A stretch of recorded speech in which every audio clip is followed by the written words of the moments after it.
or around that time period, that's when the Lord gave Eldar Riyah the revelation of who all the tribes were and had him break it down. Why? Because the Most High was closing up the breaches among all the tribes. So is that more? A little more. Right, and it says, the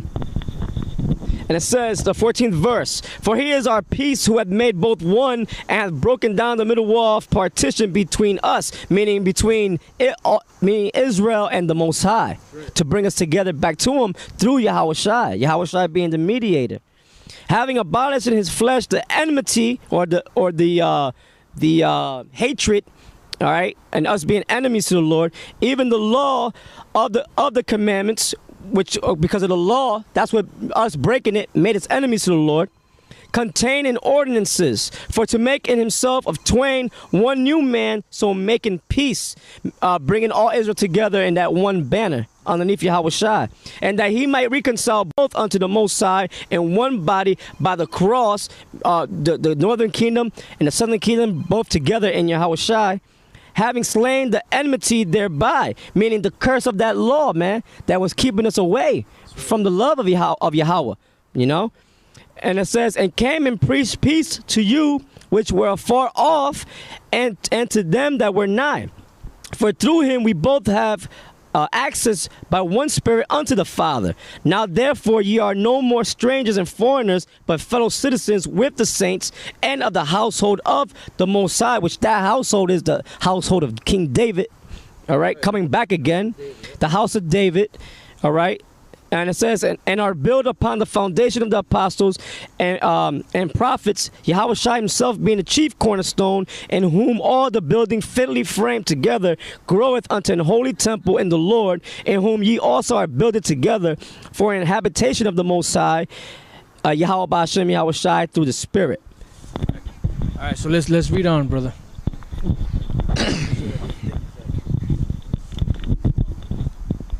Many customs of the Mexicans strongly savoring at Judaism, besides that of circumcision, having already been noticed, such as their wearing fringes fastened to their garments, practicing frequent ablutions, attending constantly public places of worship, to which they were summoned by the blowing of horns, Numbers 10, 1-3, and Psalms,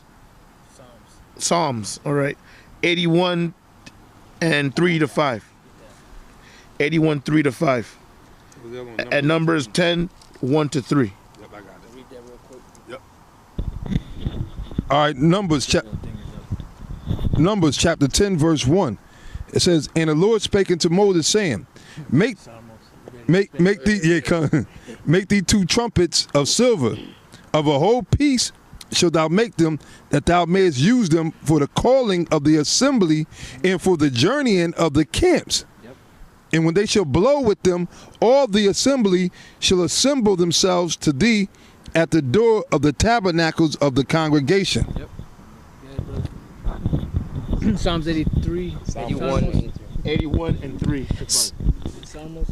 Psalms chapter 81, verse 3. Blow up the trumpet in the new moon, in a time appointed on our solemn feast days, for this was a statute for Israel, and a law of the Most High of the power of Jacob. Hey, why would them so-called Indians keeping that law if it was given to Israel? You're right. And how come the Zidonians, when they came over here, all right, when they were looking for merchandise for King Solomon, how come they didn't do it while they were over here? Yep. You see? They didn't. It says, or Moab, or anybody else for that matter that came over here. How come they didn't do those customs? They just came here, did what they had to do and went, you know? It says, this he ordained in Joseph for a testimony, when he went out through the land of Egypt, where I heard a language that I understood not. Right, so go back, brother. Right.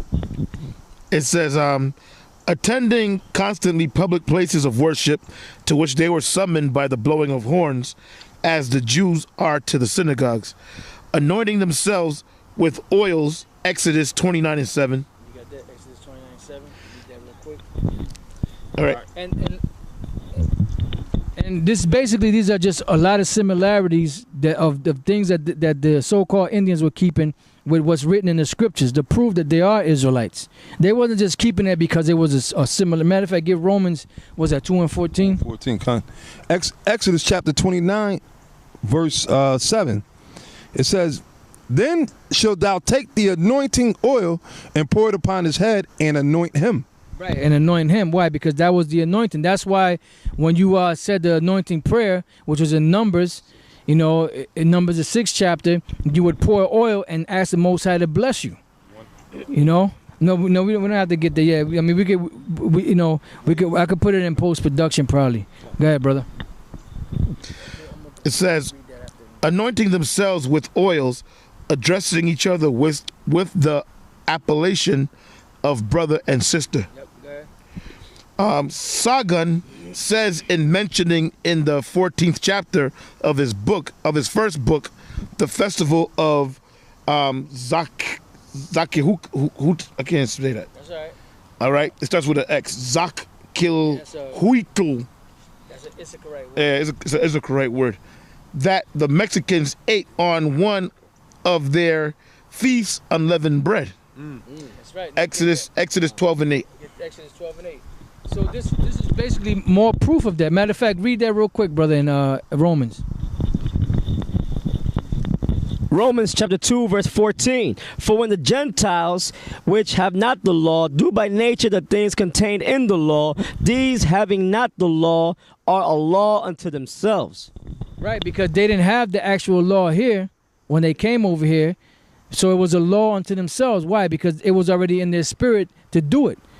So they were called what? The Gentiles. Why? Because they were Israelites. See, when Paul was speaking to the Gentiles, when Yahushua told him to go to the Gentiles, he already knew who he was going to. They was going to Israelites that was in a Gentile state of mind. It wasn't a thing of, or they got a question, okay, they're going to go in the midst of these people, and they're, all right, well, there goes Greeks over there, the real Greeks, and there goes this nation over there. Who should I go to? I don't know. They already knew who to go to. Exodus chapter 12 verse 8. Verse 8. I'm sorry, because these people already was keeping the customs and laws that was in the Bible. Go ahead. Right, Exodus 12 and 8. And they shall eat the flesh in that night, roast with fire, and unleavened bread, and with bitter herbs they shall eat it. Right, that's how you're supposed to eat the Passover, not with feasting and jumping around and rapping, you know, like Nate and his boys be doing, you know, with women with backless dresses, you know, yeah, like it's a fashion show, you know. When they sang back then, they were singing songs of joy, you know, because there were certain, you know, the Lord had delivered them for certain situations. Right. But that's another lesson. But let's get one more, brother. A curious parallel of the Jewish and Indian moral laws may be found in that chapter of the third book of Garcia's Origin of the Indians, which he has entitled Como los Indios Guardaron, which is they kept. Los Preceptos del Decálogo. Right. Which means how they kept the precepts of the Decalogue, which is the 10 Commandments. Right, because the word deca means 10. Yep. For you people don't know that. All right. How the Indians obeyed the 10 Commandments. That's it. Los Luna Nuevo Mexico. Right. And there's a actual stone in Los Lunas, New Mexico. Not Mexico, it's New Mexico, where they have the actual 10 Commandments written in the Lashwan Kodash, carved out on a stone.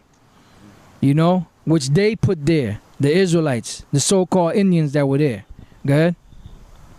The words of Los Casas, La Cuela Tua Manifeston Te Facit. Your speech betrays you in reference to the Mexicans or some other tribe of Indians whom he took to be real Jews. Right, let me see this. And the reason why he said that is that your speech betrays you. Why? Because that's the same thing that was said to Peter. When they came to him to ask him if he was with Yahweh Shai, he said no. He said, no, your speech betrays you. Basically, what did they mean? That the things that he was saying proves that he was down with Yahweh Shai.